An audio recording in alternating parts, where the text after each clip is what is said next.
Hi, I'm Stephanie Guerra. I'm the author of the Betting Blind series. It's a young adult series about a teen who runs away from Seattle to Las Vegas. I also teach children's literature and creative writing at Seattle University. My apartment was such a dive, they could have used it as a set in Breaking Bad. It was a rundown roach motel full of hustlers. There was actually a no dumpster diving rule on the rental agreement. I pulled down the drive past a bunch of skinny stoners leaning on the railing. They eyed my car as I rolled by. There were exactly 2 reasons it hadn't been stolen yet. 1, I'd made friends with the toughest of them. And 2, my parking spot was right under my window, and I always left the shade up so I could keep one eye on the lot.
Well, actually, I'd like to talk a little bit about the kids at the detention facility, and then I'd just love to answer any questions that you might have about any type of writing for children, because this is kind of a niche genre the genre that I'm working with here. This is street literature. It's kind of edgy fiction for kids who are in trouble, but I've also written picture books, which are coming out in a couple months, and some humorous middle grade and some really conventional young adult. So I'm really happy to talk about any aspect of writing for children, or serving at-risk teens, which is something I've been doing for a long time. But the first thing I want to talk about is a project that I have begun, which is funded by Seattle Office of Arts and Culture and For Culture, both of them arts organizations in King County. And it is an online publication of writing by the incarcerated teens. And I'm really excited about it. So I'm showing you, I've been building the website, and it's not completely ready, but it's ready enough to show you a prototype here. It is online. And essentially each one of those photos that you see represent a poem. So like, for example, let's click on Ages or Stages on the bottom. When my students write and come up with something they feel proud of, they give it to me. Sorry. Oh, no problem at all. It's coming. Well, it's a poem, and all of them are poems. There's another tab for stories, and so when they write something that they're proud of, they give it to me. I take it home, I type it, and I post it online. And I'm excited about the project for 2 reasons. One, I am really thrilled as a literacy educator to see how motivational it is for my students to be published online. I have never seen such enthusiasm from these kids. It really means a lot to them. They talk about telling their parents, their mothers, their boyfriends. All of these are published anonymously because I want to protect their identities and want them to be able to leave behind this chapter of their lives if they want to. But just having their work online has been really big for them. Some of these are very disturbing, and that's the second reason that I'm excited about this, is because I want people in King County to have access to these poems and stories about the people living among us in our city who are experiencing some things that I think that we can do a lot to help them fight. And so I encourage you to spend a little bit of time on the website, and particularly on the, well, I hope you'll look at the students' work, and if you're at all interested in helping kids like this, I've listed a few organizations. I do not accept any donations to this program, but there are some wonderful organizations in Seattle that work to end human trafficking and child abuse, and so I have them listed on the About page. Yeah, all right, so that's my spiel about Stories Unlocked, and now I would just love to talk about anything that you want to talk about, so please guide me with some questions or comments. And I've sort of discovered this gold mine of potential with using art to inspire kids to write.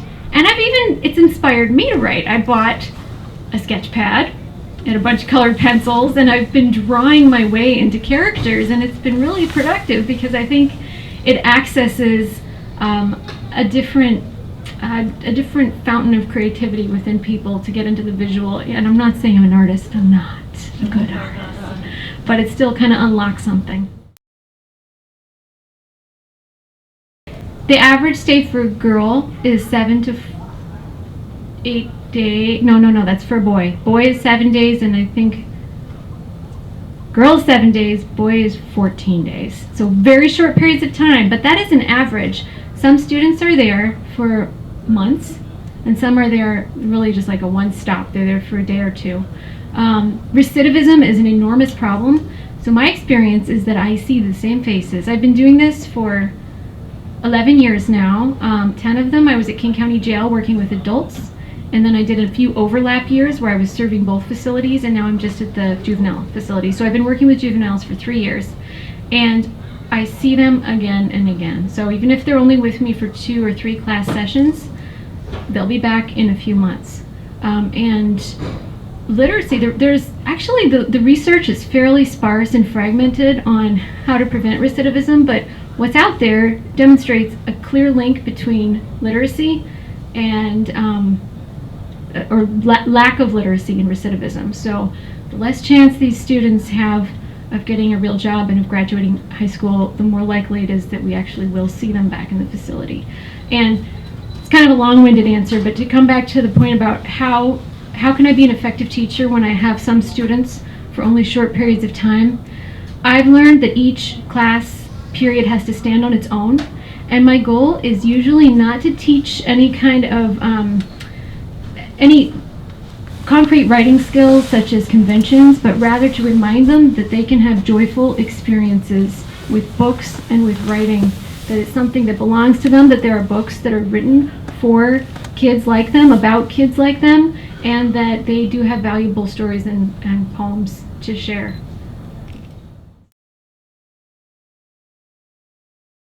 The youngest that I've worked with are almost 12, and it goes up to 17. And then once they're 18, they usually go to King County Jail or prison. Do you get the parents involved? I'm not allowed to have any contact with the parents. I'm a volunteer. So one thing I've learned over the years is that most of these students have suffered child abuse or child neglect of some form or another.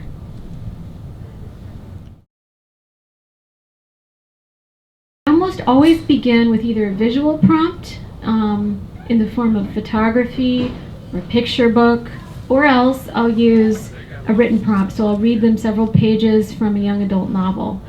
In the past I've used a lot of street fiction, but I've discovered this whole picture book thing that I mentioned earlier. I've discovered a lot of these students are missing whole chunks of their childhoods. You know, many of them don't know any of the fairy tales. Many of them are not familiar with some of the stories that you probably take for granted as part of the canon. And I stumbled on this discovery because one evening after teaching a course in children's literature at Seattle U, I went over, it's right next door to the facility, I went over and I had a big bag of books with me, kids' books, picture books. And the students were so excited. I mean, it was as if they were accessing a 7 and 8-year-old within themselves. They wanted to write. I brought a bunch of wordless picture books, such as David Wiesner's work. They wanted to write narratives to accompany the illustrations, and I thought, wow, I've been bringing them this street material, which speaks to their lives right now, but there's a deep craving in them for something that is a childhood that maybe some of them didn't entirely have. So we use art and text, and then we use it as a springboard. I never mandate an assignment. I always offer them 2 ideas for what to write about based on either the visual art or the text that I've shared, but I invite them to write whatever they want. I never know who I'm going to get. Sometimes I have 2 kids, and sometimes I have 18 kids. And sometimes those 2 kids are 13 years old, and sometimes I have a bunch of really tough 17-year-olds. So I have this bag, I'm like a pack mule with a bunch of different choices, and I wait and see who my students are. I try to get to know them just a little bit in the first 10 minutes, and then I pull out age-appropriate material, and I let them vote sometimes. I give a little short book talk, ask them what they would be interested in doing. Elementary education in my undergraduate, MFA in creative writing for master's, and then I did some of a PhD in literacy education. It does help my writing. I never ever would have written those 2 books had I not developed such a place in my heart for this group of students. And I think that when you're writing for an age group that's not your own, it's extremely helpful to spend time around those kids, because it's no longer what it was like to be an adolescent when I was an adolescent. Is obviously there's some carryover, but the culture has changed so dramatically that it's new land, and I need them to. Thank you so much for coming tonight. I really appreciate it. It's an honor to be here, and thank you to Southwest Seattle Historical Society. I'm delighted with what you do. I hope that everybody goes to the gala.